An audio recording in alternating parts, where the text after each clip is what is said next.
Sure Hicr tercümesi 1. ayetten başlap okuyumuz inşallah.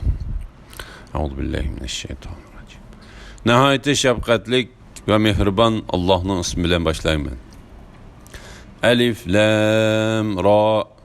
Bu kitapның roşen Kur'an'ның ayetleridir. Kafirler kıyametinin dehşetini köygende dünyadaki çağımızda Müslüman boğan bolsaqçı dep arman kılıdı. Ey Muhammed sallallahu aleyhi ve sellem, ulani yani kuffarlani meyli koyuvet, yep içip oynap gülüp yürüsün. Ula behude arzula bilen boluversin. Ula uzak kalmay öz kılmışlarının yamanlıkını bildi. Biz qandaq bir şehrini halak kılmaylı, fakat onun halak boluduğun muayyen vakti boludu. Her qandaq ümmetinin halak boluduğun vakti ilgir sürülmeydi, hem keçiktirilmeydi. Ula etti. Ey Kur'an nazil kılınan Adem, sen hakikaten mecnun sen. Eğer sen men Resulullah degen sözünde rastçıladın bolsan, peygamberlikinge guvahlık berdiğin periştilerini aldığımızga elip gelsen ço. Periştilerini fakat hak asasıda yani azap nazil kılışımız mukarrar boğan çağdıla nazil kılımız. Bu çağda ulağa mühlet verilmeydi. Yani ulağının azabı keçiktirilmeydi. Kur'an'ı hakikaten biz nazil kıldık. Kur'an'ı hakikaten biz nazil kıldık ve çokum onu qoğdayımız. Şübhisiz ki senindin ilgiri burunqi her qaysi taiplerge nurgun peygamberlerini evettik. Ula özlerge peygamber kesila onu meskir kılıştı. Şundaq meskir kılışını biz günahkarlarının dillirgi salımız. Ula Kur'an'a işenmeydi. Bu burundan adet bulup qalğan, yani burundan tatip peygamberlerini inkar qıyğan kavimlerini Allah'ın halak kılışı adet bulup kelivatqan iş.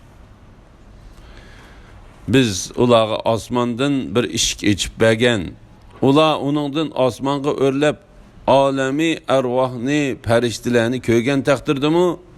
Ula çokum közlerimiz bağlanıp kaldı, belkim sehirlengen kavim bulup qalsaq gerek deyişidir. Biz asmanda buruclarını yarattık ve küzetkiçiler için asmanını yıldızlar bilen bizidik. Her bir qoğlandı şeytandan asmanını qoğduduk.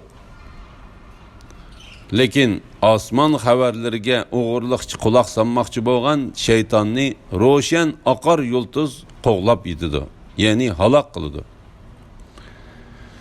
Yeryüzünü yiyip ken kıldık. Onunla tağlarını ornattık. Yeryüzüde her xil ölçemlik ösümliklerini östürdük. Yeryüzüde sizler üçün ve sizler rızkını verilmeydiğin, yani xadimlar ve hayvanlar üçün turmuş lazimetlerini yarattık. Ulanın yemek içmeklerini sizler emez, biz yaratımız. Qandaq nersi bolmasun, onun hazinesi, yani hazinenin açıkçı bizning dergahimizdedir. Biz onu fakat ma'lum miqdordala tushiramiz. Biz yağmurni aydaydigan shamollarni evetdik. Biz bulutdan yağmur yağdırıp sizlarni sug'ardik. Sizlar hergiz onu saqlashga qodir emassizlar. Biz hammani terildirimiz, hammani o'ltirimiz ve hammaga varislik qilamiz. Biz sizlardan ilgari o'tganlarni haqiqatan bilamiz ve keyin keladiganlarni haqiqatan bilamiz. Rabbin haqiqatan hesap elish ve cazalash uchun ularni yig'idi. Allah haqiqatan hikmet bilen ish qilg'uchidir, hammani bilguchidir. Shak shubhisiz ki biz insan, yani Adem aleyhisselamni qari laydan yasilib şekilge kirgizilgen, çeksi cırınlaydıgan quruq laydan yarattık. Cinla, yani şeytanla ve ulanın başlığı iblisni ilgiri tütünsüz ot yalqınıdın yaratkan idik. Rabbin öz vaqtida periştilerge etti. Men hakikaten qaralaydın yasılıp, şekilgi kirgizilgen, çeksiz cırınlaydıgan, quruqlaydın insan, yani Adem aleyhisselamını yaratımen. Men onu toluq yaratgan, yani onu yaratıp, suret kirgizip, azaları toluq ve mükemmel insan altı keltirilgen ve onunla can kirgizgen çığımda, sizler onunla secde kılınla. Periştilerinin birimi ayrılıp kalmay, hemmisi Adem aleyhisselam'a secde kıldı. Fakat iblisla secde kılıştın baştardı. Allah, ey iblis, sen demiş secde kılmaysan, dedi. İblis, qarılaydın yasap, şekilgi kirgizip, çeksiz cırınlaydıgan, quruqlaydın yaratılgan insan mening secde kılışımga layık emas, dedi. Allah aytdi. Sen cennetin yok al. Hakikaten qoğlandı buldun. Sana kıyamet günü geçe hakikaten lanet bolsun. İblis, Rabbim, bana halayıkla terildirildiğin gün, yani kıyamet günü geçe mühlet bergin. Meni hayat kaldırgın, dedi. Allah, sana hakikaten malum vaktçe mühlet berildi, dedi. Allah, sana hakikaten malum vaktçe mühlet berildi, dedi. İblis etti.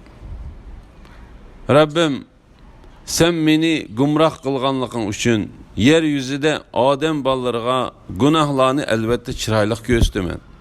Ulanın hemmisini elbette azdırmen. Uladım fakat tallangan bendilerinle bunun müstesna. Yani ulanı azdıralmaymen. Allah etti. Bu tallangan bendilerinin yolu mening doğru yolumdur. Mening bendilerimge, yani ulanı azdırışka senin küçün yetmeydi. Fakat gumrahladın sana ergeçkenlergila senin küçün yetidir. Şübihisiz ki devzek ula, yani iblis ve onun tevelerinin hemmisi vaad kılıngan caydır. Cehennemnin 7 dervazısı bulup, ulanın her birinden kirdiğen muayyen bir bölük adem ba. Takvadarlar hakikaten ahirette yap-yeşil bağ bostanlardan su, hasel ve mey iqtirdiğen bulaklardan bahrimen buludu. Ulağa cennetke aman esen, tinç kirinla değildi. Ulanın dillerdeki düşmenlikni çıkırıp taşlayımız. Ula öz ara qerindaş boğan halda taxtla üstüde bir-biriga qarşıyıp olturdu. Cennette ulağı çarçaş bulmaydı. Ula cennetten çıkırıp itilmeydi. Ey Muhammed sallallahu aleyhi ve sellem, mening mu'min bendilerimge xabar qilgin ki, men tolumu mağfiret qilguchiman, nihoyatda rahim qilguchiman. Mening azabım qattiqdir. Ulağa İbrahim'nin mehmanları hakkındaki hikayeni aytib bergin. Öz vaqtida periştiler İbrahim'nin yeniga kirib salam berdi. İbrahim, biz hakikaten sizlerden qo'rqyapmiz, dedi. Ula, qo'rqmagin, biz Rabbingning elchilarimiz. Hakikaten sana öz çoğun boğanıdan nihayeti bilimlik boladigan bir oğul, yani İshak bilen hoş haber berimiz, dedi. İbrahim, men qerigan tursam, manga bala bilen hoş haber berdinglarmi? Manga nima bilen hoş haber beryapsizlar, dedi. Ula, biz sana rast hoş haber berdik. Na ümit bolmagin, dedi. İbrahim, Rabbinin rahmetinden gumrahlardan başka kimmi naümit bula, dedi. İbrahim, ey elçiler, nimiş bilen keldinglar, dedi. Ula etti. Biz hakikaten günahkar bir kavmini cezalaş için evetildik. Fakat Lut'ning təvələrlə bunundan müstəsna. Biz ula, yani Lut'ning təvələri və onun ailəsidikilərinin hammasını azabdan çoxum qutuldurmiz. Faqat Lut'ning xotinila bunundan müstəsna. Biz onun çoxum başqalar bilan birga azablanadiganligini oldin bekitdik. Elçiler Lut'ning ailasiga kelgan chaqda Lut, "Sizlar haqiqatan notanish odamlar-ku" dedi. Ular aytdi, "Undaq emas, biz Allohning elchilarimiz. Biz sening oldinga ular, ya'ni sening qavming shakllanayotgan azobni elib keldik. Biz sana haqiqatni elib keldik. Biz albatta so'zimizda rostchilmiz. Keçinin oxirida oilangdagilarni elib yo'lga chiqqan. O'zing ularning oqisida mang'in. Sizlardan hech bir odam oqisiga qaramasin. Sizlar buyurilgan yerga yetkicha alg'a qarab mengayveringlar." Saharda bular, ya'ni Lutning qavmining yiltizi qurtuldi. Ya'ni taltüks halok qilindi degan hukmni Lutga vahiy qildik. Sadum shahrining aholisi, ya'ni Lutning qavmi xo'shal bo'lishib yetib kelishdi. Lut aytdi, "Bular mening mehminim. Ularga chiqilib qo'yib, ularning oldida meni rasvo qilmanglar. Allohdan qo'rqinglar. Mehminimni xorlash orqali meni xorlamanglar." Ular, "Biz seni kelgan musofirlarni himoya qilishdan to'smaganmidik?" dedi. Lut, "Bular mening qizlarim, ya'ni qavmimning qizlaridir. Agar chiqilmoqchi bo'lsanglar, ularni nikohlab elinglar" dedi. "Ey Muhammad sallallohu alayhi vasallam, sening hayoting bilan qasamki, ular albatta gumrohliklarda tingirqab yurishidi. Kun chiqar vaqtida ularga qattiq cho'qan yuzlandi.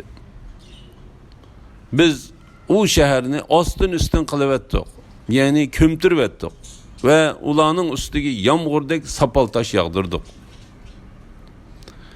Uningda, ya'ni ularga nozil bo'lgan azobda kuzatuvchilar uchun haqiqatan nurg'un ibratlar bor.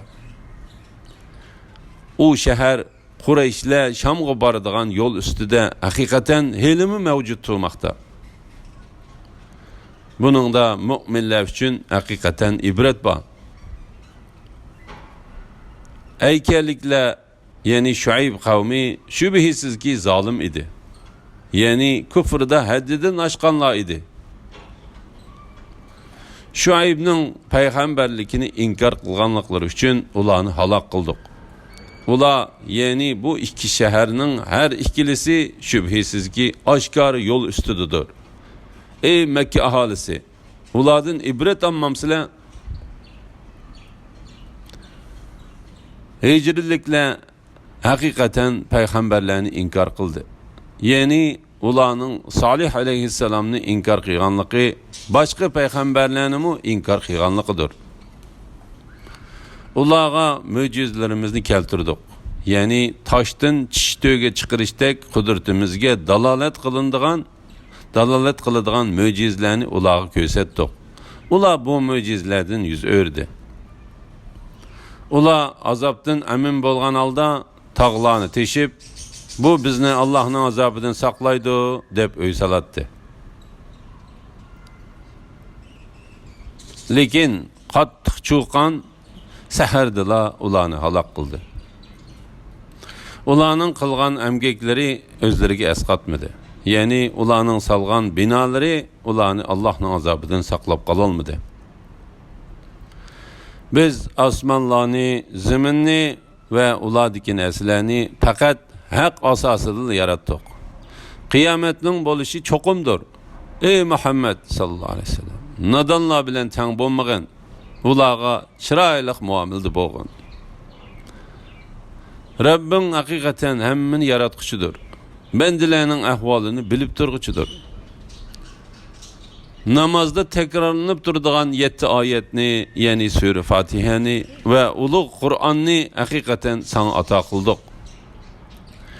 Bazı kafirlarning biz bahriman qilgan narsalarga ko'z solmasin. Bazı kafirlarning biz bahriman qilgan narsalarga ko'z solmagin.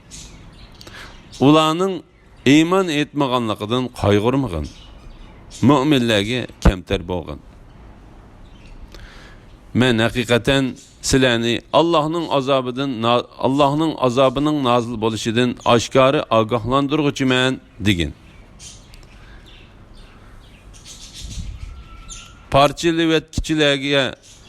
Parçılıvetkiçilerge, yani Yahudiler ve Nasaralarga Tevrat bilen İncil'ni nazil kılgandek sana Sure Fatiha bilen Ulu Kur'an'ni nazil kıldık. Ula yani Yahudiler ve Nasaralar Kur'an'ni paç kılıvetti. Yani Kur'an'ın bazısını işinip bazısını inkar kıldı. Rabbinin namı bilen qasam ki ula yani halayiqning hammasının bu dünyada kılgan işlerini çokum soraymiz. Sana buyurulganni yani Rabbinin emrini aşkara o'ttirga qo'ygin. Müşriklarning masxiralariga parvo qilmagin. Seni masxir qilg'uchilarga biz çokum tetiymiz. Ular başka ma'budlarni Allohga shirik qiladi. Ular uzoq qolmay ishning oqibatini biladi. Biz ularning so'zlaridan yuragingning siqilayotganligini obdan bilamiz. Rabbinga hamda ve tasbih etgin. Hem secde qilg'uchilardan bo'lgin. Sen o'zingga o'lim kelganga yani ecilin yetkenge kadar Rabbinge ibadet kılgın.